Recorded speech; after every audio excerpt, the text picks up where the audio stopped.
Assalamualaikum. Ngayon guys, magluluto na tayo ng Facebook bupalo.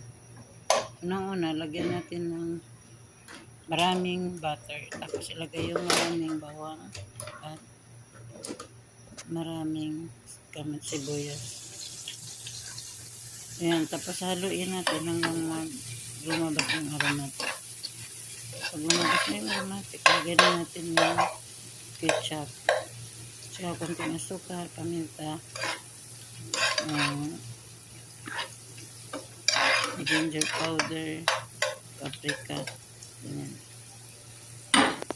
Pagkatapos, nauna.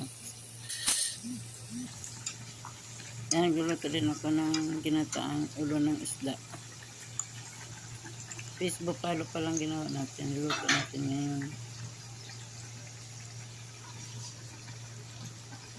Yan, nagdubo na yung asin. Ang dami nang maalat yan. Dapat ulit ng asin. Dapat na hindi na yung lagyan ng asin. Kasi nalagyan ko na. Yan, nagdubo yung alat. Ay, hindi pa nilagay dyan yung sibuyas.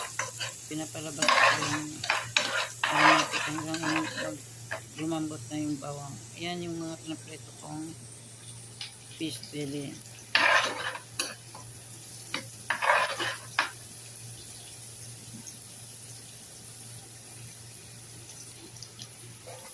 Ang dami kaya. Lagyan ka na ng sibuyas. Nikos-nikos.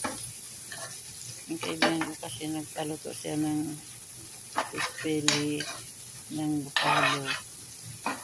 Fish bupalo. Kasi dadalhin daw sa istirahat. Kaya, yan.